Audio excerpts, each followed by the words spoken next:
programs.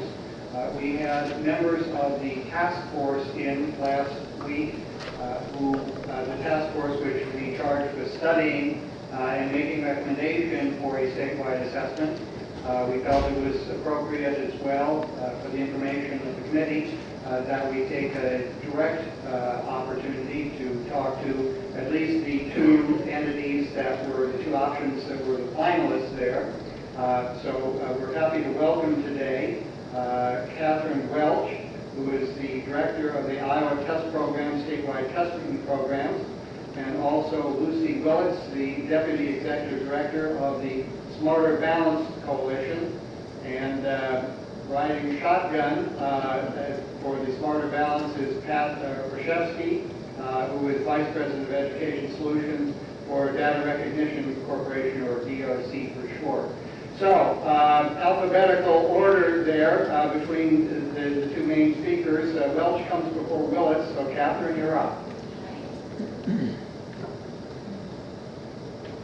Well, thank you very much. Thank you very much. It's a privilege to be here and to address this committee with respect to the next generation Iowa assessments. I am Dr. Welch. I'm from the University of Iowa. I'm a group called the Iowa Testing Programs for housed within the College of Education there. We have been a partner with the state with respect to assessment for the past 75 years or so. And I personally have worked in large-scale assessment for the last 30 years, designing, development, and researching in large-scale accountability-based assessments. Last week, we did hear from the task force with respect to House File 215, and I want to start here. I know the request was not to sort of the dog and pony show again. We've seen all of the information that's been prepared.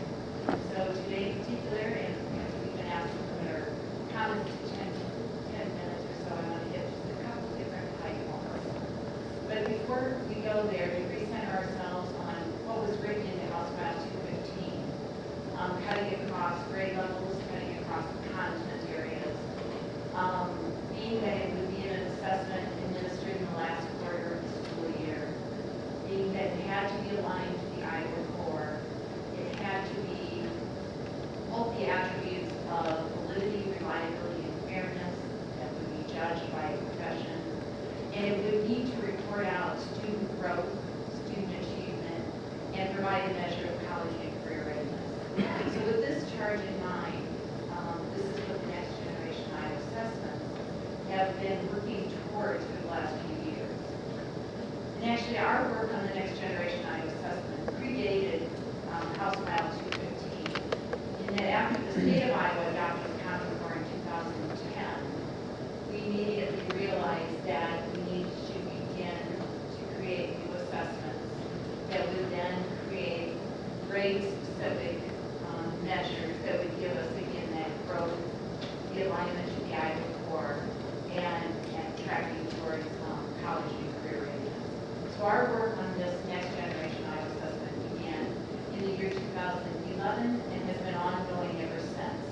Some of the key components throughout this has been really the design and the development of that assessment, taking into account a lot of voices from across the state, the development and field testing of that assessment using large numbers of students within the state, and finally a research agenda that is cut across these many years, looking at comparability, looking at gaps, looking at different modes of online administration, looking at readiness, following students through post-secondary institutions and their success there. So really a collection of research.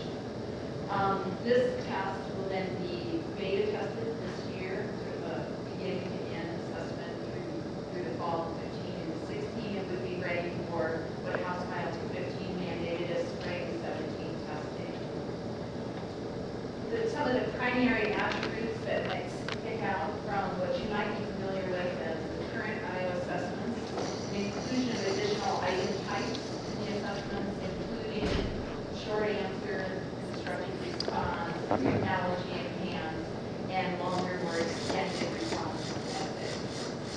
Another critical attribute that is different than the current Iowa assessment is that the grade level coverage will be tied directly to the standards as adopted in the Iowa Core. And thirdly, both an online and a paper comparable administration will be available from the get-go so that districts and even buildings within districts could select whatever format they would like to give the administration.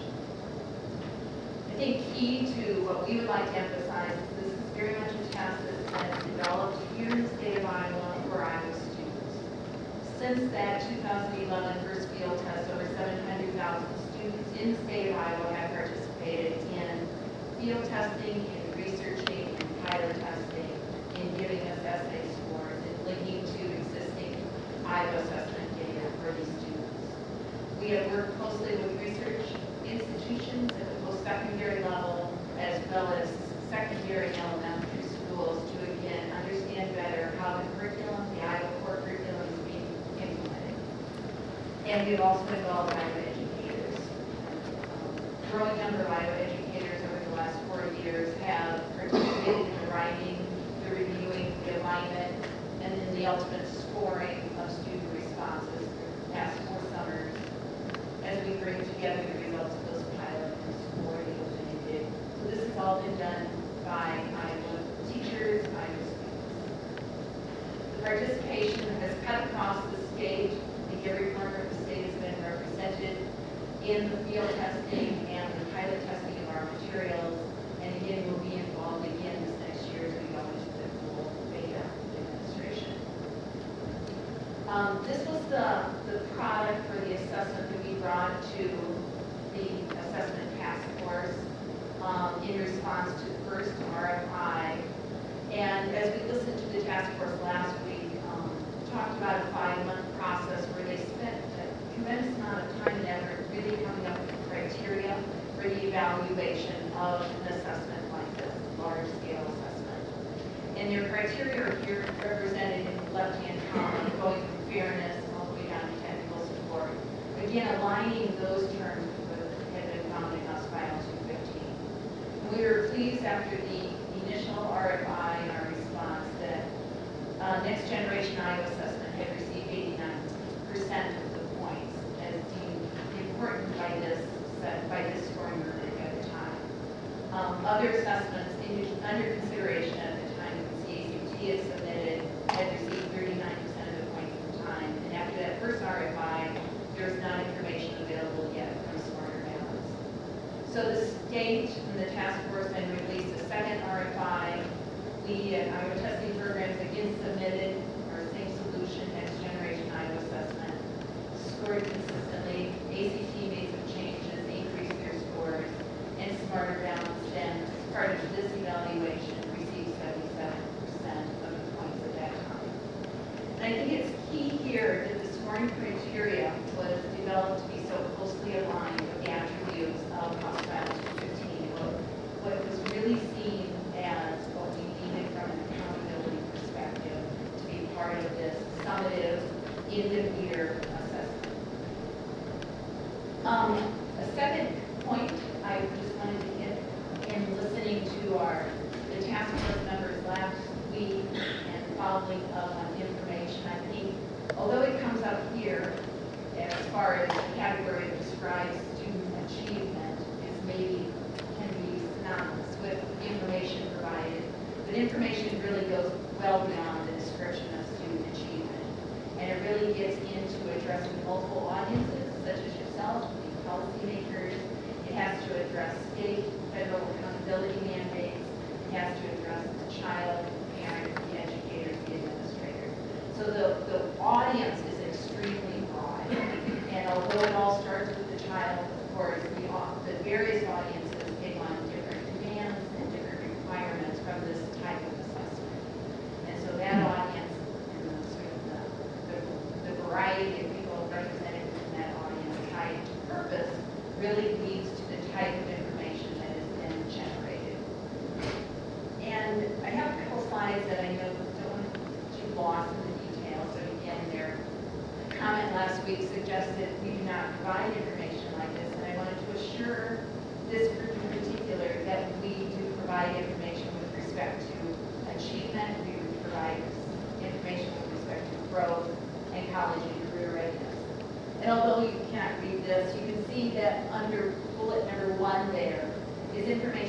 directly to the Iowa core. So the domains tied to the Iowa core in this grade level, we tell students, parents, teachers how many questions were taken, how many questions this child answered correctly, how many questions other people in the state answered correctly. It gives it at that finest level of information about the Iowa core. In addition, number 2 here gives us a readiness indicator with respect to college and career readiness, tied again empirically to evidence that has been done on our own institutions in the state of Iowa, what it means, where you have to be on the Iowa scale to have a C or better in, for instance, calculus at the University of Iowa. So that is empirically derived information. And then the third one is proficiency. Again, as we wrestle with accountability and the reauthorization of the SBA, knowing that we will probably have to continue to provide proficiency information to students, parents, and so forth.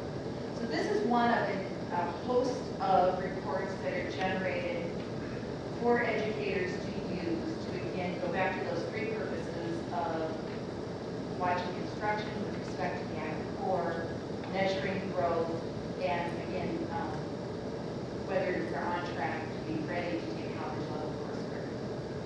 This is just a second simple example of growth and how we monitor growth across years, within grades, and relative to district, to an AEA, and to a state.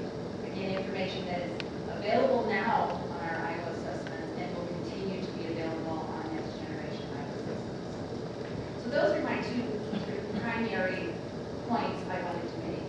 My third and closing point was the recommendations from the task force really said smarter balance. Smarter balance was what they had recommended, and in addition to that, made 5 other recommendations, which included an additional effort to seek science assessment, work on technology readiness, fund a full suite of smarter balance products, work on professional development, and monitoring effectiveness of new assessments.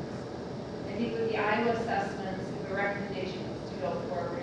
The other recommendations are in place. We continue to offer for districts professional development, a science assessment. The technology needs can be addressed locally when they're ready. A full suite of other types of assessments, interim assessments, benchmark assessments, formative assessments, again, are left locally to decision makers to decide what's best at the district level. So I think that too is a differentiator between Iowa assessments and smarter balance. And let me just close by saying summative assessment is something, it's a difficult subject. People don't like to talk about accountability-based assessment. It's a difficult subject. We know every teacher in this state is constantly assessing. Every time they walk into a classroom, when they look at a child, when they read what the child has produced, when they answer end-of-unit chapter test, when they do a portfolio, they are constantly being assessed. But large-scale assessment that has an accountability flavor to it, as represented by the one piece here in red, is a different piece of the puzzle. It brings to it different demands. It requires levels of data integrity. It requires levels of data security. It requires comparability at every level. And it is just something that, from a large-scale perspective, it's something we have to look at. It's supplementary, complementary, but it does not overlap. It is not one and the same as ongoing interim assessments. So with that, I will close, and I don't know if I'm going or if I take questions now, but I respect. I know that there are a number of people who do have questions and comments, but I do want to make sure that both sets of presenters have equal time.